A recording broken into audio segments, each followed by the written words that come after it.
All right. So CMOS, I'm a pretty big fan of your channel, man.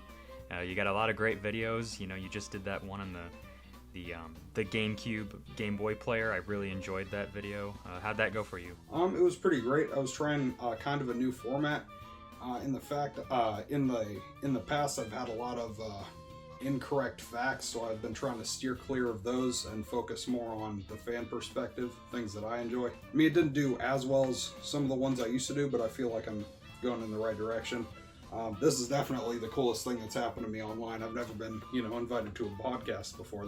That's pretty cool. Hey, man, it's gonna happen more and more. I really enjoy your videos. I thought it'd be fun to collaborate and just talk some video games. So, with that being said, my favorite console of all time is the GameCube. What do you think about that? My favorite console kind of changes from time to time. Right now, it would be probably between the Super Nintendo and the GameCube. I've been playing a lot with the Game Boy player recently, specifically the Super Mario Advance games. What was it? Super Mario Advance 4 has like all the new levels with the AR cards, or the scan cards, right, for the Game Boy? Yeah, I think that's the Super Mario Brothers 3 is on that cartridge. I don't have any of the AR cards for it. I think I only got it recently as well. I didn't have a copy of my own. I think in the videos in the past, I've just pulled up footage on YouTube and showed it on my TV as my own. But I don't like doing that very often. But yeah, I finally have the game. I like it a lot. Yeah, I think I'll have to try out, I think the Switch Online has all the extra added levels, because there was like a Wii U version, and then they added all those lost levels for the longest time, so... I did hear about that, yeah. Alright, so 5 GameCube games we both brought. I'm cheating a little bit, one of my categories has 3 games in it, but do you want to start with your first pick? Sure. I'd have to say Animal Crossing. For the GameCube, it was the first one in America. It was on the Nintendo 64 in Japan, but it was released so close to the launch of the GameCube that they just decided to stick it on there, because Japan does get a lot of games before we do. Not so much anymore, but back in the day, definitely. I just like the kind of game that doesn't require any kind of anything strenuous or anything like that. Like Mario games I like because they're consistent and I'm just good at the format. But Animal Crossing, there's really no way to lose. You can just go in there and have fun. I'm not too familiar with the GameCube Animal Crossing. I'm more familiar with the other ones that came afterwards. I have the GameCube one because that's the one that came with a GameCube memory card with the special sticker on it, because Animal Crossing takes up so much of your GameCube storage. But I'm more familiar with something like City Folk or New Leaf for the 3DS. I'm not even that familiar with the New Horizons. I never got into that one either. Yeah. As for the memory card, I think I looked it up. That is one of only 2 games that came with a custom memory card. Pokemon Coliseum was, I think, the only other one. I don't have that one. I just recently got the memory card for the original Animal Crossing. But yeah, it takes up like half a memory card if you've got one of the gray ones, which I think is the smallest one, so it was smart to include one. I have played New Leaf on the 3DS. I played it before the original. I have not played New Horizons. I've heard City Folk is okay at best, and I've not played Wild World. Yeah, City Folk is pretty fun. It's more like Wild World on the DS expanded upon for the Wii. It's still pretty fun. I definitely recommend it. I think you could pick up a copy pretty easily since it was a Nintendo Select there for a while. But I love the 3DS one the most. I think that's the one I put the most hours in out of an Animal Crossing game. And back to the original Animal Crossing, something I noticed is the clock on that game doesn't go as far as the GameCube clock. I think the GameCube clock goes up to 2050 or something like that. The Animal Crossing in-game clock only goes up to 2030, which means in another 5 or 6 years, the calendar's going to be off because of, leap years. Different days of the week will be on different days of the month, that kind of thing. So unless you can sync it to a specific year with the same events as, 2031 or 2032, you're not going to get I wouldn't say you won't get the full experience, but it's not going to feel the same. I didn't know that. That's kind of funny, though. Yeah. All right. Well, I guess my next choice would be Mario Kart Double Dash. Easily Oh man. my favorite Mario Kart of all time. So my funny story is when the Wii was first coming out, GameCube games were so insanely cheap. You could walk into a used game store and buy GameCube games for, you know, $12-20 a pop. That was how I got most of my GameCube games. So I can kind of laugh at people now for paying hundreds of dollars for GameCube games. But my dad would always get mad at me for picking games that we already kind of had on the Wii. So, for instance, we had Mario Kart Wii on the Wii, obviously. I told my dad we had to get Double Dash because I played it at a friend's house who had a GameCube, and it was the most insane thing to me how you could have 2 players on one cart. You know, one didn't have to drive, one could just throw items, so it was always a blast for parties and stuff. But the thing is, my dad hated driving in Mario Kart. He hated it more than anything. He thought throwing items was fun, like the blue shell he thought was hilarious, but he could not drive the cars. So Double Dash was perfect for my dad at the time because he could be in the back just throwing shells and stuff, and then I could be the one that was driving. So I got a lot of great memories with that. I kind of missed video games at that stage of my life. We got a Wii when I was about 9. I think the first time I played it was when I was 8. We were having an event at the library or something. The first actual video game I ever played was Mario and Sonic at the Olympic Games, so I kind of missed out on the GameCube era of things. I didn't get one until maybe 2016, 2017, well after it was, you know. And back to what you were saying about Double Dash, I feel like this is kind of where modern Mario Kart started. This is kind of, you know, the hardware could finally pull off what the developers wanted to do with it. Like with the Nintendo 64, they could only run 3D Mario Kart with some compromises. They could barely run it as it was.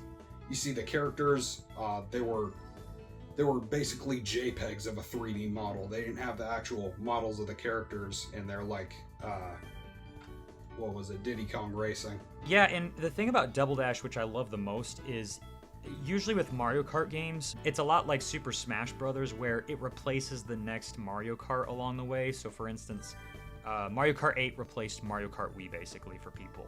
Mario Kart 8 Deluxe replaced Mario Kart 8 for people.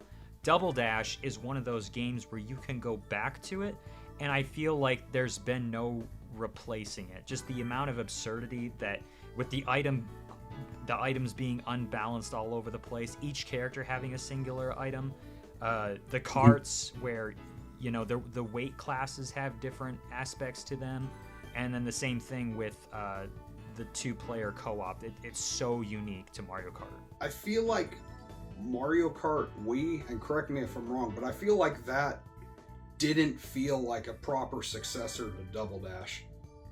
Like it didn't really introduce too much new in it. Like 7 introduced the hang gliders, and I don't remember if it was 7 or 8 you could drive underwater. I think that for a console Mario Kart, you have to remember too where handheld Mario Karts were the next big Mario Kart. So the one after this, I believe, would have been DS then. Oh, I completely forgot about DS. Yeah, so it was a lot like how, you know, Zelda, there's the next mainline Zelda game, even if it's on a handheld. So for DS Mario Kart, I never played it. I never didn't hate it because I never had a DS, but that introduced the retro tracks, I believe, than the DS one did. So going from Double Dash to DS, I think, was a little bit of an upgrade, and then Mario Kart Wii was like the refining the edges of the DS game. It is kind of weird for someone like me to like the newest Mario Kart the most, but I'd say after 8, Mario Kart Double Dash would have to be my favorite. Part of me wants to say Super Circuit just out of nostalgia, but objectively Double Dash is better. I can't really dress it up any other way. I love 8 as well. 8 Deluxe I haven't had that much time in compared to playing it on the Wii U because, you know, there was hardly any games on the Wii U. But 8 Deluxe is amazing, especially once you add the DLC with all of these newer tracks. I mean, it's Mario Kart Palooza basically. Yeah, I definitely agree. Mario Kart Double Dash is one of the best Mario Karts for sure. Definitely. All right, what's next on your list? I would love to talk about Four Swords Adventures. I've got a lot to say about this one. Oh, really? I have never played that one before. Yeah, it's one of, I think, only 3 multiplayer Zelda games. It is the last top-down Zelda game on a console until, I think, the Link's Awakening remake on Switch. And I recently got that one as well. I think Four Swords Adventures on the GameCube is the cheapest Zelda game. I recently just got all 5, and my gosh, that is a ordeal that I would not want to go through again. Those are some of the most expensive games for the console. Yep. And yep. I feel so bad for people that are buying them now, because back in the day, $20, man, to $15, $10, it was dirt cheap when the Wii was in its heyday. Yep. And even just the cheapest one is like $60 now. I just got it for my brother for his birthday. My goodness. Yeah.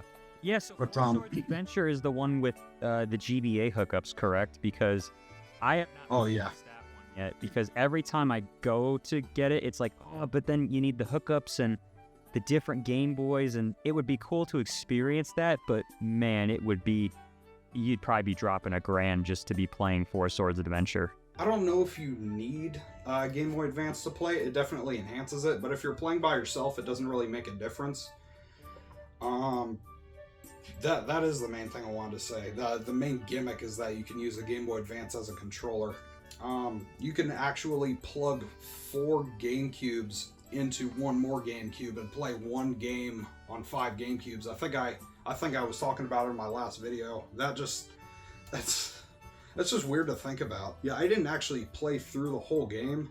I think I got to Lake Hylia, but I was playing by myself. I don't have any friends who I talk to in person.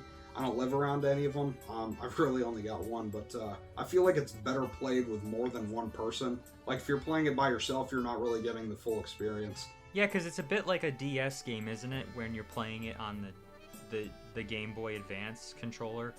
Or a Wii U, I guess I should say, where stuff happens on the bottom screen as well as the main TV. The whole idea is, if you're using a Game Boy Advance as a controller, you can go explore a cave while everyone else stays outside and, does their thing.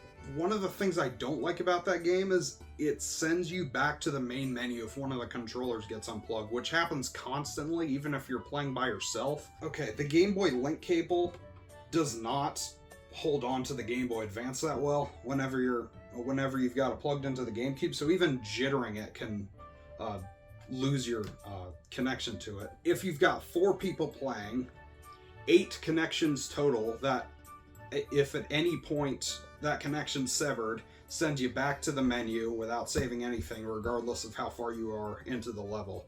I don't know why they did that. I can't imagine a situation where that would be necessary. So, my next title, it's gonna surprise people, but I love Star Fox Assault. It is an underrated Star Fox game that nobody talks about, and I don't know why. Is that the one that was called Dinosaur Planet initially? No, this is the second Star Fox game on the GameCube. There was 2. Yeah, that's the better of the 2, I've heard. Yeah, it is. So I actually love Star Fox Adventures, unironically. It's a bad game, yes, but it's kind of got its little like charming world, I guess. It was during that era when a lot of the 3D platformers were still big, so it reminds me of a good time, back then.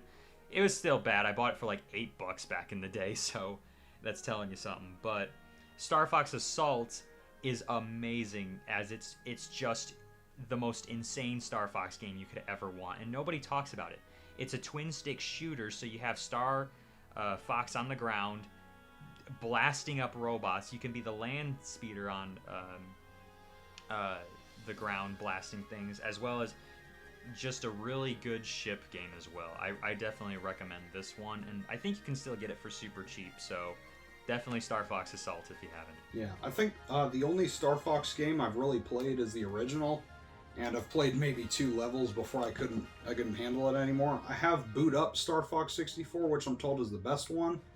Star Fox Assault, I have not gotten my hands on yet, but I've heard people say that it felt like it was designed with a versus mode in mind. It was. Was that- Because there is a versus mode in the game, and it's just, you shooting your friends. That's it. It's really fun, but it's definitely one of those games where if it came out now, it would probably be one of those $20 budget titles where, you kind of just feel like online mode was definitely the main gimmick of this game. Did it have an online mode? No, it didn't, but I'm just saying if it came out now, like that's what it would be, like an online-only game. Was Namco behind development of it? I seem to remember hearing that. Yes, they were actually. I recommend it. It's a pretty good twin-stick shooter for the GameCube. But all right, what's your next one? I want to go with Pikmin. I recently got that, I think, not the last convention I went to. I want to say last year. Man, it feels a lot longer ago than it actually was. I went to the Pittsburgh Gaming Expo and picked up Pikmin. I'd heard good things about it. I've seen somebody play it on the Wii with the new play control. I've always felt like the game never gave you enough time. So the whole premise of the game is Olimar, this alien creature, crashes on Earth. He's got a whistle. He's commanding these Pikmin to move things back to the ship to grow more Pikmin so that they can lift heavier objects. And I felt like it never gave you enough time. I ended up quitting around day 8 after falling way too far behind. And I know it's probably one of those games that gets better and easier the second time around, because a lot of games do that. I know Pikmin 2 is also a lot more generous with how much time it gives you. So it sounds like you're new to Pikmin then. Yeah, I haven't played too much of it. So here's the ordeal. So I haven't played Pikmin 4, so I can't say if that's like the best one to start with. But go to Pikmin 3.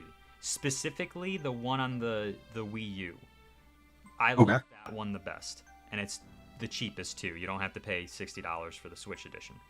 But the one on the Pikmin 3 on the Wii U, that's a bit like Pikmin 1, where you have this time management, but it's a lot more generous to you.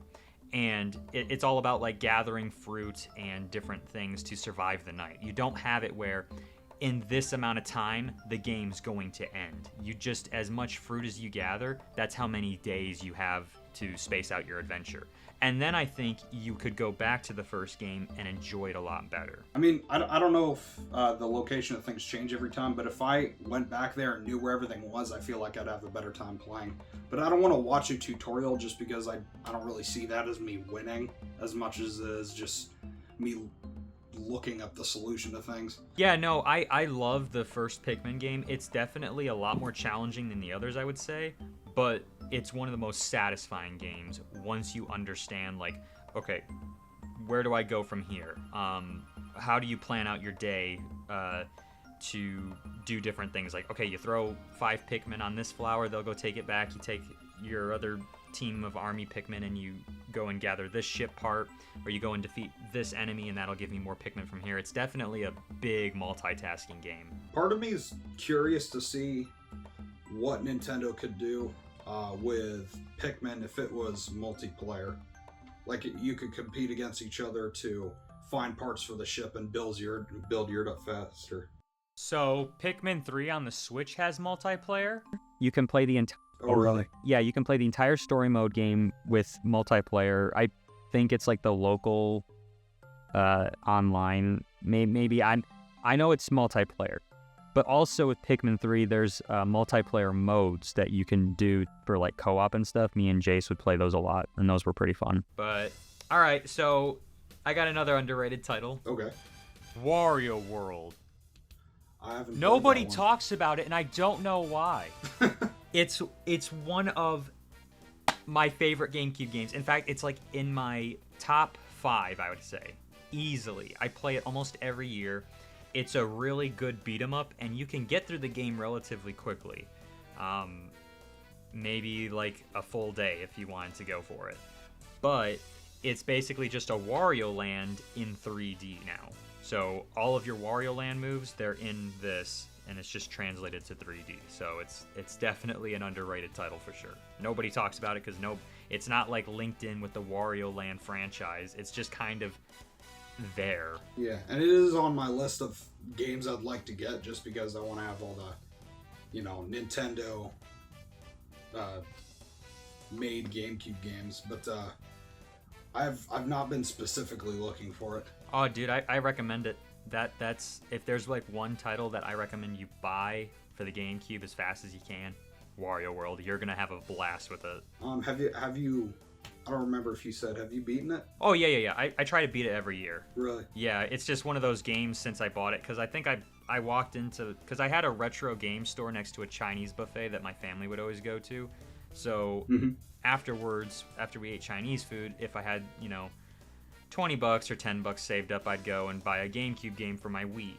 And, you know, usually about the time I could walk out with something that was $8 or something. So Wario World I bought for like $8 back in the day. Nobody wanted it, and it became one of my favorites, that's for sure. So I think the only game I haven't talked about on this list would be Paper Mario: The Thousand-Year Door. Yeah, I think I got it the same place I got Pikmin, Pittsburgh Gaming Expo. I think last year. It'll be a year in about 2 months. But yeah, I played until I think the first dragon boss. I played for I think 3 hours. Apparently that's not even scratching the surface, because I just played barely. I think I did beat it, or I got stuck on it and couldn't beat it. Yeah, man, wow, like, you're not even scratching the surface of it yet. I mean, the first world is like the least memorable one in my opinion. If I had to choose my favorite GameCube game of all time, it's that. From what I played, I did enjoy it. I definitely want to go back to it now. I don't know if I just didn't prepare right and I didn't have enough of what I needed to defeat the boss in that in the castle. I got a fun story with that. So Paper Mario Thousand Year Door, it's like one of the most expensive GameCube games, right? It's like oh yeah, for sure. Now if you want a complete in box. Mine's not complete in box, it's just the disc when I bought it back in the day. But I walked into that retro game store with $20. I walked out with Paper Mario The Thousand Year Door, Mega Man Anniversary Collection, and the Sonic Mega Collection for $20, dude. Oh my gosh. And when was this? This was probably back, like I said, during the Wii's heyday, when a lot of, you know, people's attention was on the Wii, and not a lot of people knew that the Wii was backwards compatible with the GameCube library. So, you know, what me and my dad would do is, because we waited a little bit for the Wii to come out, and that way when we purchased the Wii, every single weekend we could go out and get a game for like $10, $5, $15, $20, because, you know, a lot of the older titles with the Wii were starting to come down. So we would it would be 1 week we would pre-order like Kirby's Return to Dreamland or Epic Mickey, and then the next weekend we would walk into a retro game store and pick up Super Paper Mario for like $20 or something like that. But the Thousand Year Door, my dad got mad at me again for purchasing a game, because I bought the Mega Man Anniversary Collection, the Sonic Mega Collection with that, and he thought that was fine. But Paper Mario, he got mad at because we had just beaten Super Paper Mario, and we loved that game. Super Paper Mario was one of our favorite Wii games we ever played. So I picked up Paper Mario The Thousand Year Door thinking, oh, it's another Paper Mario game, you know, like, hey, we didn't know the whole story of how Paper Mario had slowly changed up to that point. So my dad got mad at me thinking, oh, it's just going to be the exact same game, Zeth. You should have bought, like, you know, Mario Baseball or something like that. That would have been fun. And this ended up being one of our favorite games. The remake that just came out, we've been playing that together on and off. We're just having a blast. Is that officially out? I've been looking for it. I haven't seen any release dates for it or anything yet. It is. Let me see if I can grab it. Yeah, I think it came out in May, but right there. So. Oh wow. They kind of made it like really special looking, where, you know, it's kind of got like the red book look and everything. When you open it up, the image is the map that you get from Princess Peach. So it's definitely a really special release. I recommend it. I mean, if you've already got the original and you're not really into it that much, I mean, I don't think you really have to buy the remake. It's not like there's anything drastically different in the remake. It's just a prettier version, in my opinion. Well, yeah, back to Super Paper Mario. I think I just picked that up a couple of weeks ago. I've heard it is the farthest thing from a Paper Mario game. Yeah, so it's still fun. I think it's the most underrated Paper Mario game, because that's the one that I played first with me and my dad. We both played every single Paper Mario game together, except for maybe like the Origami King, I believe. But Super Paper Mario is a Mario platforming game, because when it was originally developed, it was made in tangent with the GameCube. and it was going to release on the GameCube. So that's why it's so different. It was going to be just like a companion title for the other Paper Mario game. But it just ended up being where the Wii was coming out, so it just made sense to make it for the Wii. But it's basically a Mario platformer with RPG elements. So when you jump on a person, it's just like a traditional Mario game. There's nothing different. But it's still got the humor of a Paper Mario game. It's still got the story of a Paper Mario game. I think you'll really like it. Yeah, I don't have a Wii plugged in right now, but I definitely have to hook one up and give it a try. Yeah, I recommend that one, especially since you said you weren't into RPGs that much. Super Paper Mario is as far from an RPG as you could want it. I mean, yeah, I've got nothing against RPGs. I just haven't found one that I like yet. I mean, I've played Pokemon Red. I've played Super Paper Mario. Paper Mario 1,000 Year Door. I've played the first Mario and Luigi game. I think it was Superstar Saga.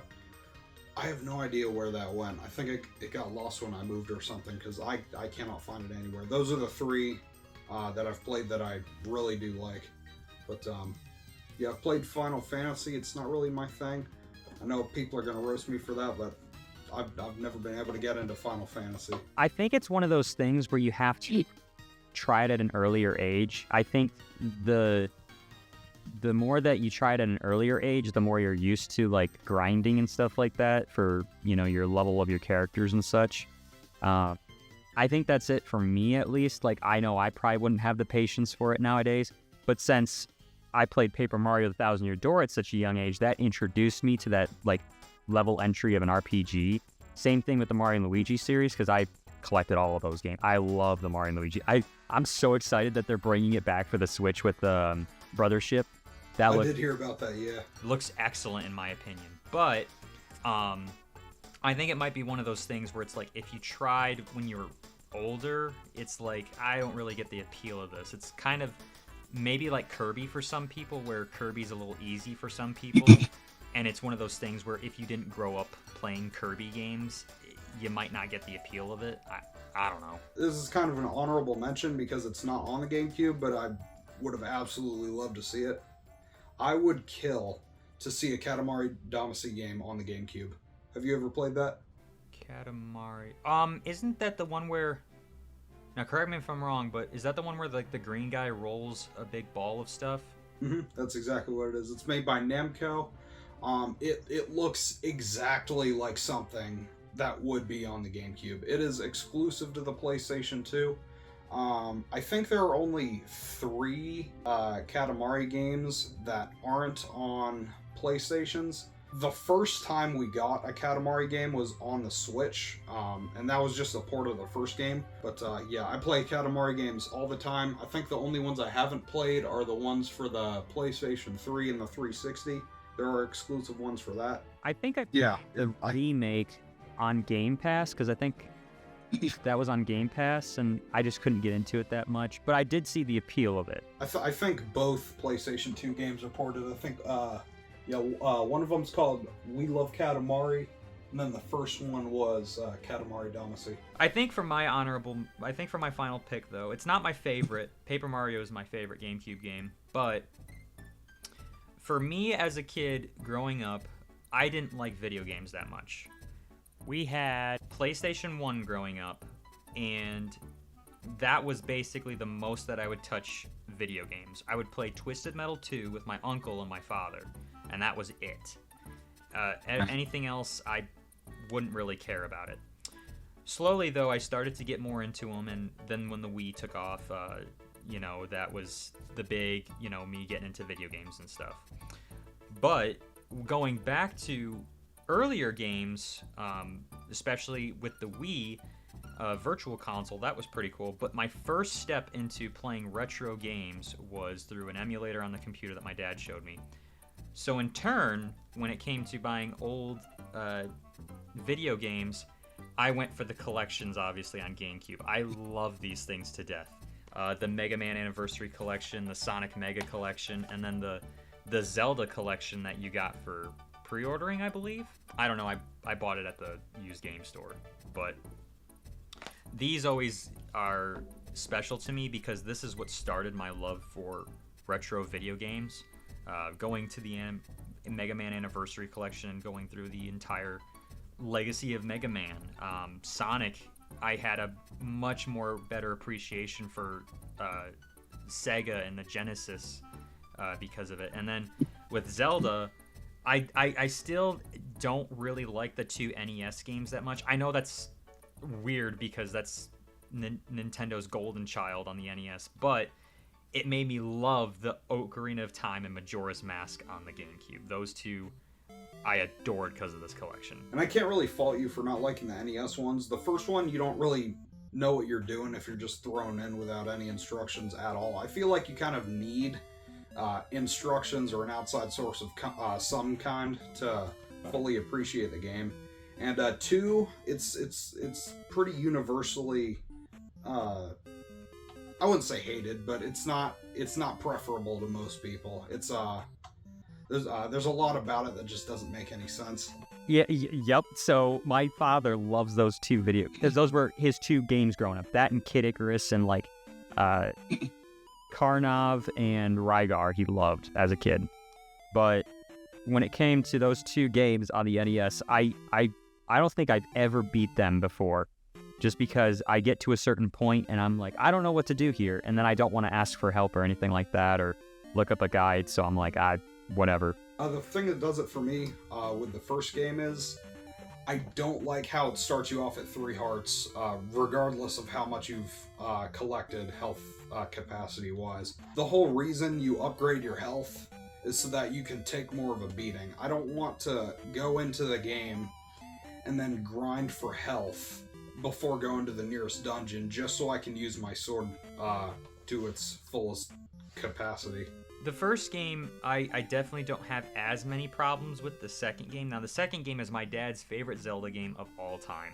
He loves the most hated Zelda game of all time. The Adventure of Link, he could play through in his sleep. Like, he's played it so many times.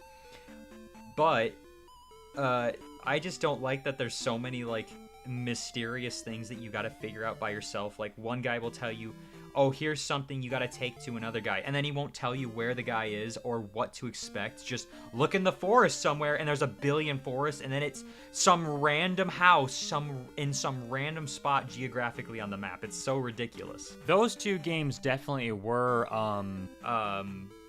A product of the time. Like, you would go to your friend's house, my dad always would say. The story was you would always go to your friend's house and he would show you something that he discovered all of a sudden because he would do random things on the map. And then dad would discover something that he would show his friend. It was kind of like this big community that you would make to beat Zelda almost. I feel like the whole thing with that game was they were trying to be as cryptic as possible with the game so it would take you a long time to beat. I don't know if that's the reason or the thing they were going with, but your first playthrough would probably take months if you had no outside sources, but if you knew exactly what to do, you could probably do it in an afternoon. It's with all those NES games, half of them are super easy. It's just the poor design choices sometimes. Like Kid Icarus is one of the easiest games you can play, but it's backwards. So the hard levels are in the beginning, and then it gets easier as your character levels up, and the levels become more easier as well. I don't know why. It's like Metroid 2. Metroid is one of the most cryptic games you could play without a map. And that's Man, as we go on with this, I'm realizing slowly that I'm not nearly as far along in my collection as I thought I was. I don't have Kid Icarus either, or Metroid 2. I've seen gameplay of Kid Icarus. It doesn't seem that hard from a glance, but I have played Metroid, and I've had no idea what to do from like the first stage. I don't know if it's broken up that way in stages or if it's just one continuous stage, but like 5 minutes in, I didn't know what to do. Yeah, it's definitely a hard game. Metroid I did finally beat on the Wii Virtual Console or whatever when I was a kid, but it's definitely one of those ones where you gotta plow through it. If you don't know what you're doing, just explore every little thing. I think the one that's the hardest for me was Super Metroid. I got to a point where it's like, what do I do? And then you start blowing up like every little area to see if you miss something, or it's just like hidden away or something like that. I don't know, but Yeah, definitely check out Kid Icarus. That's a NES classic in my opinion. A lot of people give it flack, but I put it up there with like Punch Out and Kirby's Adventure and all those other ones.